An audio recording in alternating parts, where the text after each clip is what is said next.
All right, welcome to the Doug and Mike Show. We are excited to have you here. Thanks for tuning in. I am Mike. And I'm Doug.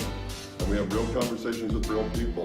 Today we're in Seattle. We just had an incredible opportunity to meet someone that we're following and they follow us. So we just reached out and Ixchelle just said was gracious enough to give us an interview. Okay, time out 1 second. We're going to give you a little bit of background on this interview because you see the little one running around. So Doug and I connected with Ixchelle on Instagram. She is a PTSD survivor, and that is a topic that's relevant with firefighters right now.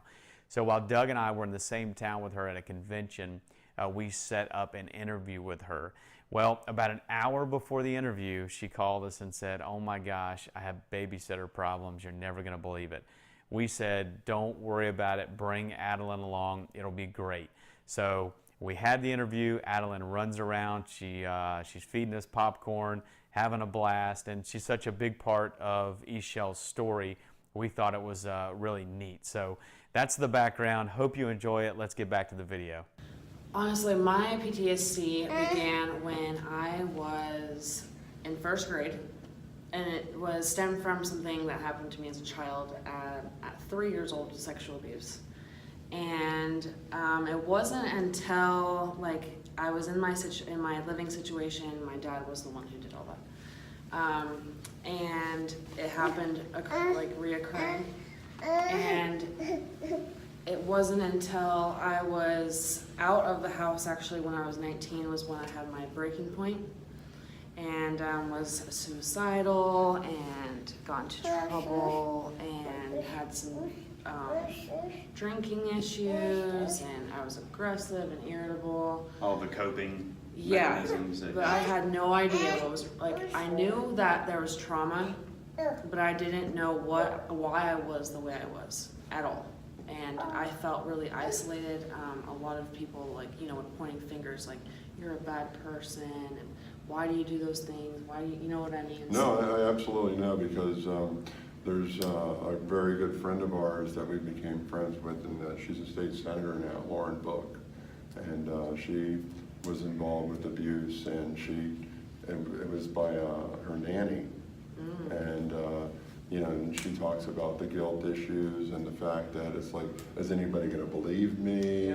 Or did I do something to cause this? So it's something that, first off, we just appreciate you opening up with us. I know it's super personal, and, it's we respect the fact that you're, sharing that with us. And it's just but truth be told is the fact that through this, you've already mentioned that, people reach out and connect with you, and it's so it just applaud you. Yeah. And we see that in our line of work as a firefighter. It's always been this just suck it up mentality, deal with it, cope with it. You're a man. You're in a male-dominated profession, and you shouldn't be feeling that way. Push it back down, bottle it up, and you'll get past it. Suck it up, buttercup. Yeah. And that's been a big mindset shift for us in the last 5 years to try to really get our guys to get help, to talk about it, and for us as a service, for us to provide those ways for people to get help. And mental awareness. What did you find? I mean, what was that turning point for you, that breaking point for you, where you really started to address it? Well, I was. It was a crisis, really, and I was forced into rehab, and that's when they told me, "Well, you have PTSD," and it was so relieving to know that it wasn't me. It was my mental illness, I guess you could call it. You know what I mean? And when I could first address that and acknowledge the fact that I had PTSD, and then address my triggers and start identifying those things, is when I could start healing. But it wasn't an overnight thing. It's taken me years to figure out who I am and my identity, because that's part of PTSD is you lose your identity. And it's just you're clouded, and to get out of that fog and start living life again. I had PTSD for 16 years total, and this last year is when I really could gather myself as a woman and like figure out who I am and all those kind of things. Did you talked about? I was watching some of your YouTube videos. You have a channel, a YouTube channel, and you're a blogger and have some podcasts and things. So Yeah. definitely want to talk about that. Any opportunities we have, definitely mention that and plug those things. Hey, but I gotta interrupt you. Oh, She's a newbie like us. oh, that's right. Yes, I Which am. is That's super right. cool. Yeah, very. Because we said, hey, how long you been doing it? We're like 3 months. And she says, hey, guess how long I've been doing it? 3 months. Yeah, So it's very kind good. of cool. Push the button. Yeah, we were talking strategy and tactics earlier. That was kind of fun. So, Yeah. but yeah, so but you talked about being like not wanting to get out of bed. You know, not wanting to even socialize and things like that. Is that what does that feel like? What's that like being trapped in that? Oh, I think that's a sign of just hopeless, and I felt in that space, purposeless, worthless, hopeless, self-loathing. Why is this all happening to me? Like that kind of thing. It's a struggle. It was really hard, and in those spaces you feel like no one cares about you, like, you know what I mean? It's just Yeah, really, like a hopeless. You don't belong anywhere. yeah. And there's the Nothing only to look way forward out. to. Yeah, the not wanting the sun to come up again another Yeah, day. like you'd rather sleep through your life. You'd rather sleep through the day. I remember I would rather have slept through the day than be awake. Can be awake, yeah. Yeah. And that's such an irony too with mental illness. It seems like sometimes things appear to be perfect. I mean, you're fit. It seems like you have you at the time it probably looked like things were together. Would people have said that about you? I think, yeah, at first. Well, I was going to ask you the question was fitness always Yeah. in your Yes. life? Yeah. Or did, Oh, yeah. or Yeah. recent? No, So- it's been in my life since I can Okay, remember. so sorry, I just wanted, Yeah, no, that wasn't was- sure where, Yeah. Yeah, so you had always been, so yeah, from the outside looking in, did you have people that approached you and were like, oh my gosh, I had no idea this was going on? Or- Yeah, actually I have. When I first came out about my story, which was actually on social media, I had a lot of people from my high school and college message me saying, oh, I never knew, you seem so happy and all this stuff. That's just the crazy thing of it, is like, you never know what's going on in someone's head. Like, everything can appear right on the outside because that's the facade that we want to put up. Yeah. Because as soon as we appear like we're not doing good, we're considered weak, or Yeah. get over it, or why are you feeling sorry for yourself? Who's joining us today? We Oh, cannot cannot not not. address the elephant in the room right now. Yes. Who is this? easy, Jeez Louise. easy This on is my me. daughter, Adeline. Adeline. Yes. All right. How old is welcome Adeline? To the Doug and Mike show, Adeline. She's gonna be 2 in October. You are precious. You are. You're the special guest. Oh, That's yeah. what I think. Center of attention. I like it. Does Adeline have the animals at the house? Oh, she has her stuffed animals. Okay. That's Now, all I can handle. did her entrance into your life Oh gosh. make any impact at all on your mental wellness? Yes, actually. I'm not gonna lie. I do not believe I would be here today if she was not here. Wow. When I had her, and that's when I actually, when they say with PTSD, a lot of the things that help with PTSD is actually reliving the trauma. Not like legitimately, but like going through in your mind. What's it called? What kind of therapy is that called? I think it's regression. Yeah, where like you just talk about it until it just. So when I had her, I remember I was looking down at her and thinking about like how I went all this time like thinking it was my fault that this happened to me. So that shame, that guilt, and like it was such a big part of I think a lot of my problems really. But then when I realized when I had her that I was in fact innocent just as she was. Yes. Yeah, we have another follower, Tommy T, and he talks that, he's with a life coach, Lily Ma, who we happen to know. She was part of our training with Evan Carmichael. And he talks about talking to little Tommy, like going, Yeah. you know, like going back, and I'm no expert, but I do pay attention, and it's like, all right, how does that, how do you apply that, and it's like he kind of had to get right with Yeah. him, Mhm. but So he true. talked about like anger issues and stuff like that, but it makes sense. Yeah, You yeah. know, it's like your voice has been suppressed. Yes, yes, absolutely. Because of that, because I feel like of what, society is like, or, the people that you're around and who say, you can't talk about it, or, just get over it. So then it is suppressed. Tell us about when you decided to talk about it on social media, because you said that you actually, that was this moment where you were going to tell your story, Yeah. not to a friend, or not to a group of friends, but to the world. Yeah, it was just consuming me.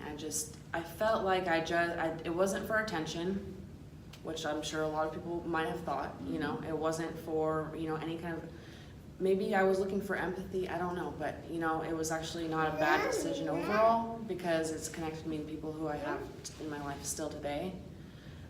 But just to have that validation, like your feelings are valid, like from outside sources, like support and stuff through social media, like, oh, I've been through that too. So it's like that validation piece, like that what happened to me and what I went through is valid. It's real. Yeah. It's real. Yeah.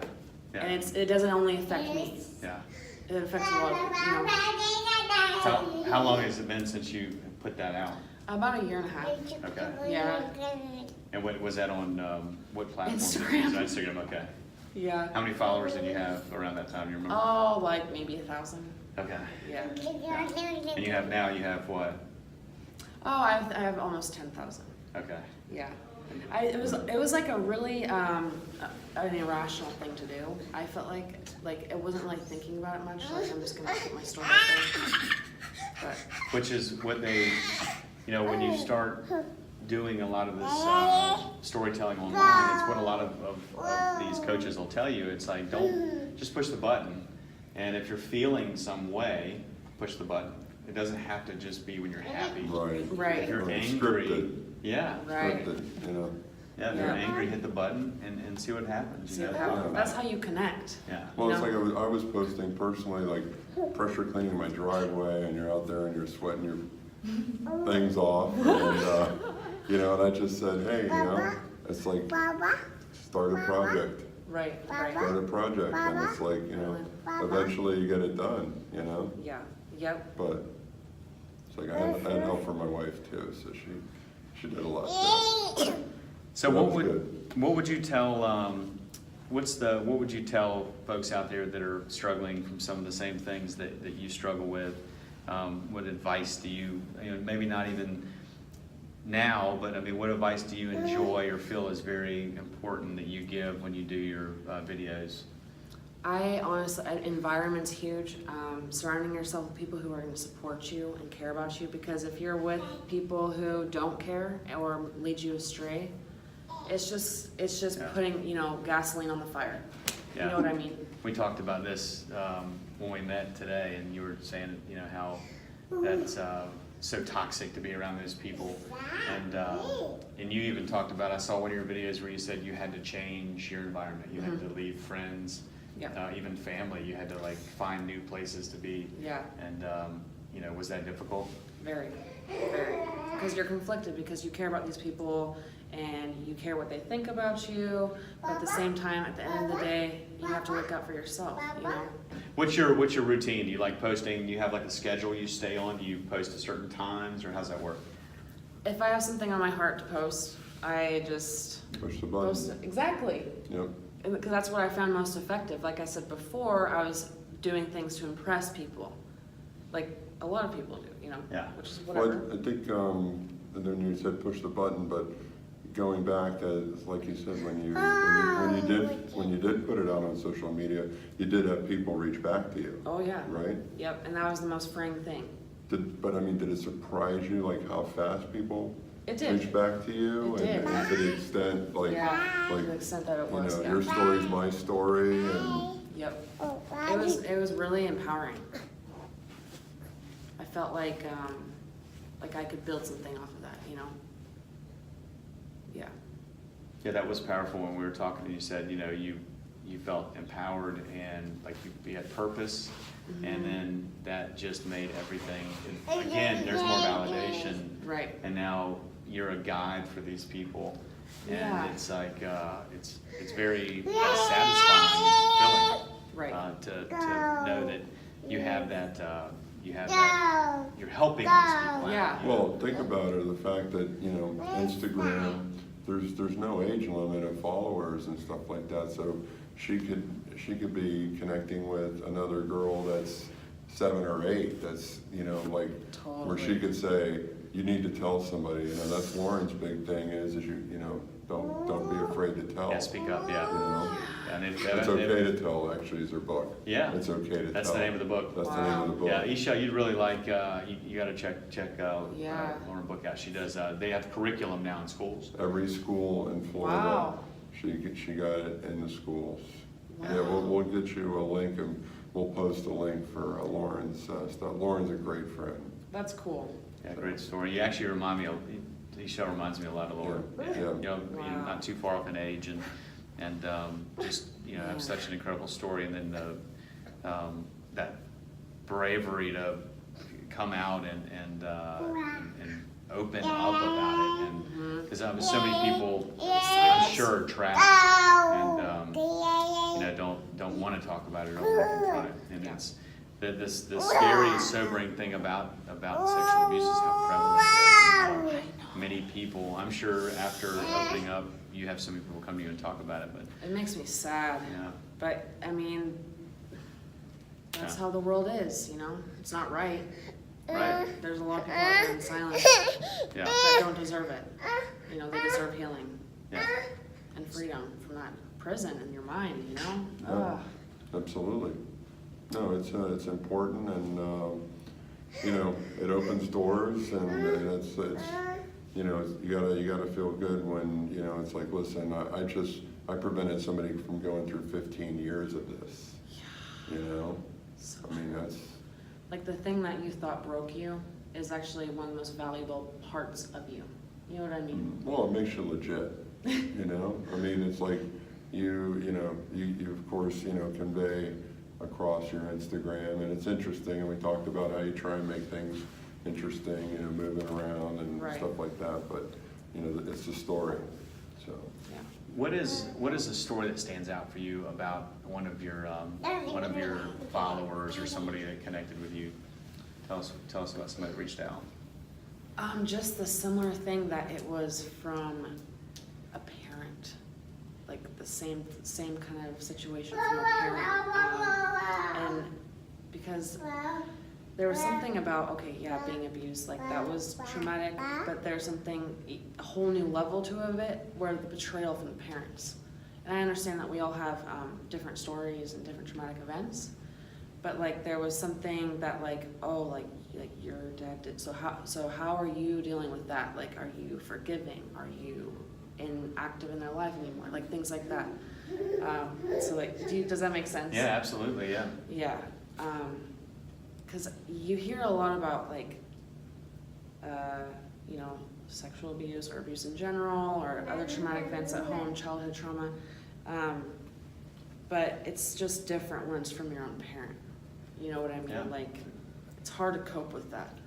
It's hard to get over that. I Well, would not know what that feels like. It's but I like, can- what did I do? What did I do Yeah. wrong? And it's like, Yeah. Why am I not worthy of your love? Or, Right. you know, and just think the young brain at that time, it's like, you know, it's Yeah. confusing. well, Yeah. Well, and you have, you know, then when you have your own little one, and then you think about what lengths you would go to protect her. Exactly, Yeah. exactly, and yeah, oh yeah. I mean, I still go through this, you know, parts of my day where I kind of feel upset about the betrayal and things like that. I don't really deal with like triggers or flashbacks anymore like I used to. It was so bad, well, you know? I'm sure you guys hear about I hear about, yeah, I hear about flashbacks. the triggers, yeah. Yeah, Smells or Yeah. places, and yeah. It's interesting, it's crazy. yeah, we hear a lot about that with the folks that are, military veterans and law enforcement and fire.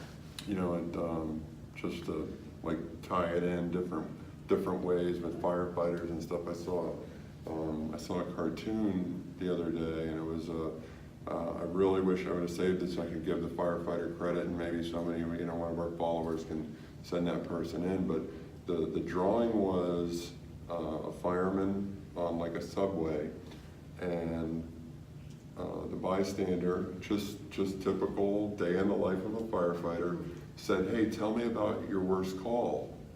And then next to the firefighter was 4 different ghosts. And the caption was, "Which one of us are you going to talk about today?" Oh, wow. And that Powerful. Yeah. hit me so,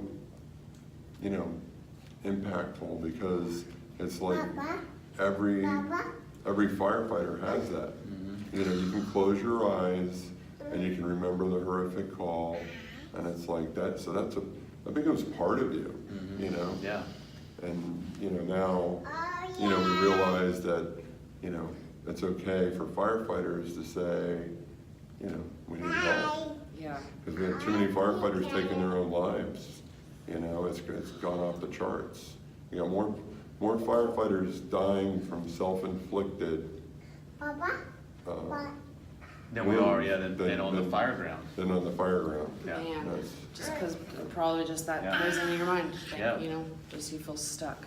And we've, the International Association of Firefighters, we've developed a mental wellness center now in Baltimore, Maryland, where firefighters can raise their hand, go up and get help. But and it's get strictly treatment. for firefighters, so it's like, it's their safe place. Yeah. Because- And they can relate. Yeah, it's like, firefighter can relate to this firefighter, and then, they've had some great success stories. In fact, today, they were talking about at the convention, one of the recipients that had went, he gave his story on the floor, and just said, how much it helped him. Yeah, it's a lifeline really for them. And one of the background on it was that they started a suicide hotline, and the phone rang off the hook. Really? And then they Wow. got a room full of phones, and all the room full of phones rang off the hook. And so they realized, okay, we got a problem. We have an epidemic that we had no idea how big and vast this problem was. So Wow. they focused and built the Center of Excellence, and now they're looking at expanding that and creating other treatment programs for them to go Good. to.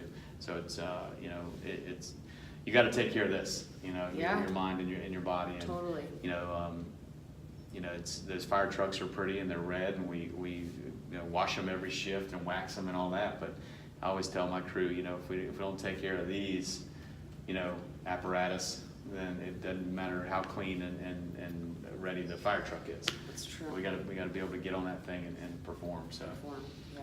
speaking of performing, you are into fitness. Yes. That's also you're multi-dimensional. So tell us about the fitness piece and how that plays into your life. It's always been my biggest coping mechanism, I guess you could call it. Whenever I felt stressed, as a kid, I would just go out and shoot soccer balls or run sprints or shoot hoops, anything. Yeah. So And- very athletic. Yeah, and I've played sports all high school, college, that kind of thing. So it's always been like that healthy coping mechanism, Yeah. as opposed to other ones that I did. Yeah. Yeah, So what sports? I did volleyball, track, soccer. Okay. Yeah, What was your track event? I did the 400-meter sprint. Yeah. How fast? What was your fastest time? Oh, I don't know, not the best. It wasn't my Not favorite. willing to talk about that. Yeah. Yeah. That's funny. Yeah, that's cool. Yeah, it's so cathartic. I mean, exercise and fitness is such a But it's like a Zen thing. It is, yeah, and you start seeing results, say with your fitness progress, and that feels good, and okay, well, if I can do this, with fitness, then maybe I can do this with my mental health, or it all ties together. I focus a lot on spiritual health, mental health, and physical health. I saw that in your- Even with you putting up biblical verses. Yeah, yeah. It's just, the good book has a lot to teach. Yes, absolutely, totally. So, it is, Powerful. it's all encompassing. Yep, So, yep. I think without my faith, I would still be struggling. I think so, you know, just to have that hope, you know, mhm. strength and wisdom and all that kind of stuff.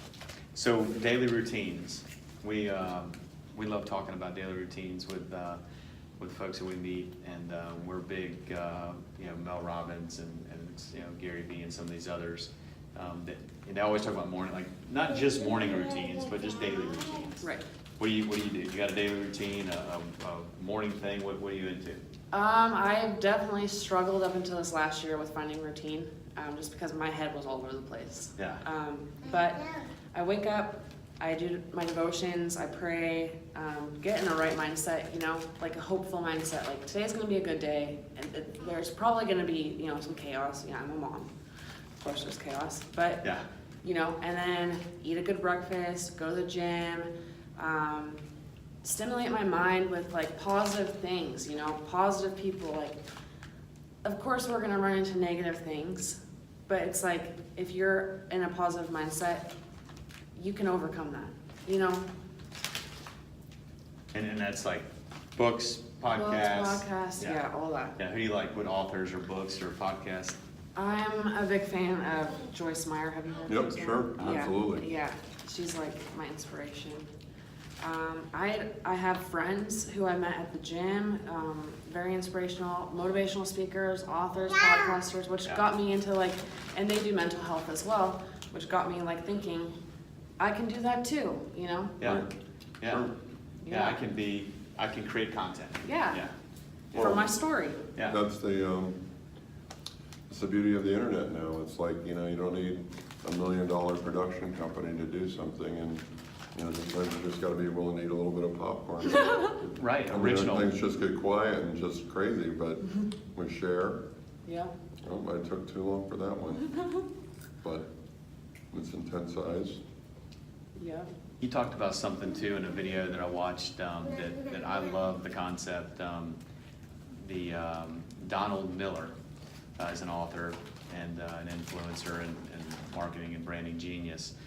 He wrote a few books, and one of his books, he talks a lot about this victim mentality and how we, you know, everyone, nobody's exempt, but we just become victims.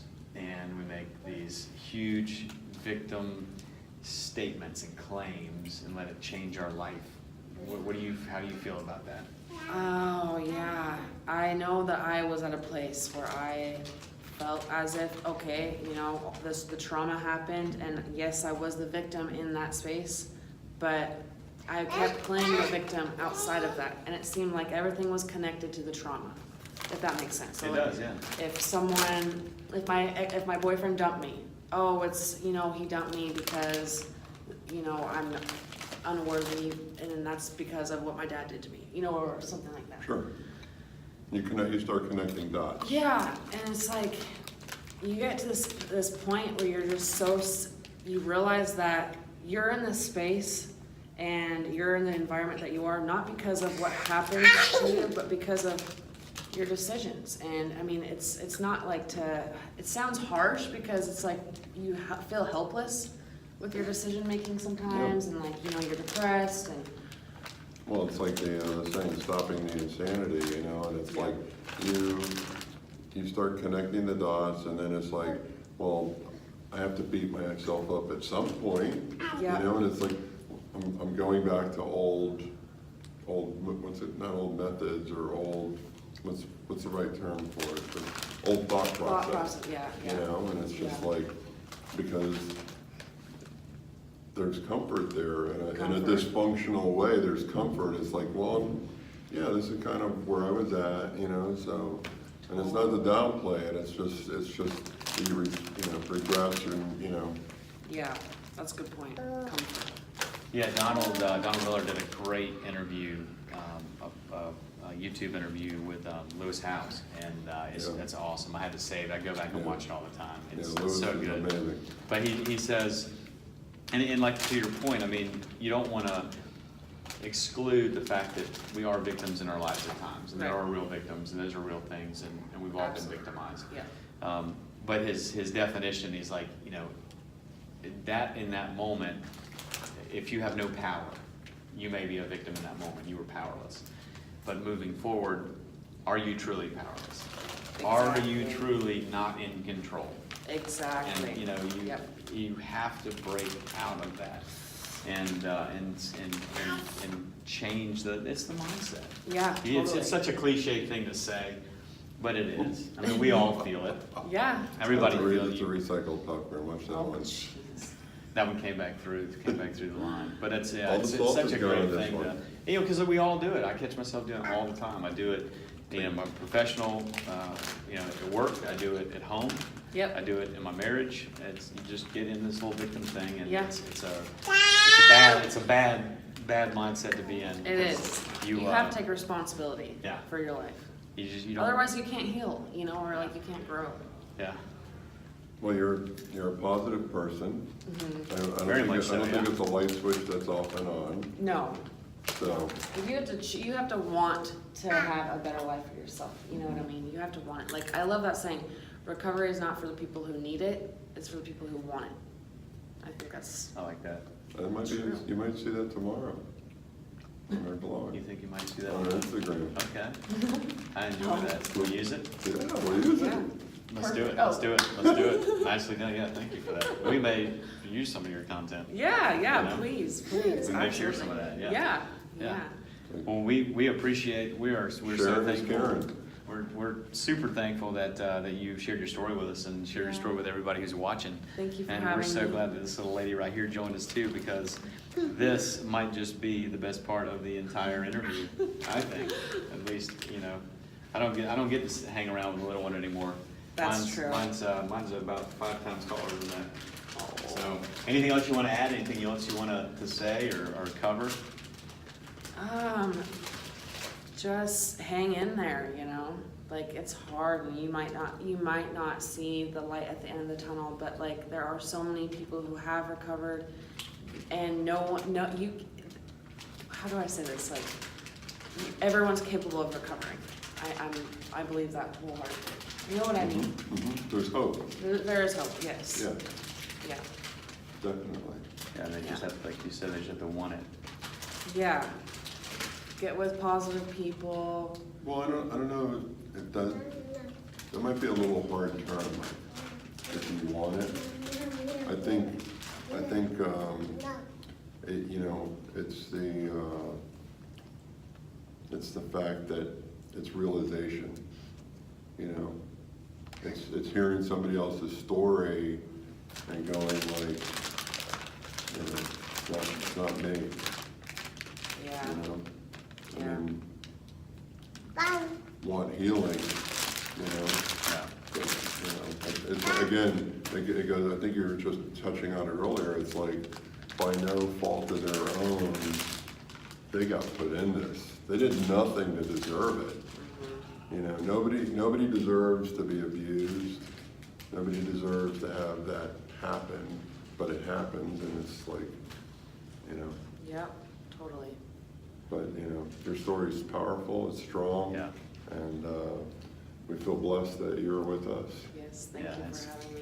Total blessing, yep. And I feel hopeful and optimistic because I know that your story is helping people out, and your dailies and your social media outreach and all these things, they really are. I mean, they're, you know, I was telling Doug, we were watching some of the videos, and I sent Doug a text and said, man, she has a great message. I think I even told you that. I mean, you have a That's really, so sweet. you have a great Because I message. feel like it's weak right now. No, it's a really good message. No. It's a very good message. You know, it's like you said, never underestimate the impact you can have on somebody's life Right. and what So you true. mean to somebody, no matter what position you're in or how many followers you have. Maybe just have one follower, you know. Yeah, totally. And that one person makes all the difference in the world. So one follower could be one life, Yeah. and one life maybe not lost.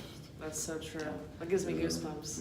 Yeah. It's just Yeah. true. Awesome. Well, you rock. Thank you so much for coming on. Thank y'all for Thank you. tuning into the show, checking out the podcast, and please follow us on Instagram and YouTube. And then again, give us Ixchelle, tell them one more time where they can follow you. Instagram. No, tell them, spell it out for me. Oh. Oh, that's right, then, yeah, I gotta spell it, yeah. Instagram Ixchelle _ and then Ixchelle, the same name, Lowell, LOWELL on YouTube. All right. And then Adeline, does she have a? Not yet. Not yet, okay. I don't know if she'll ever. Should I enter her into the social media world? I know, that's where it gets scary. She's by default. Exactly. All right, well, that wraps it up. Thank y'all for tuning in, and we will see you next time on the Doug and Mike Show. Say Real bye. conversations with real people.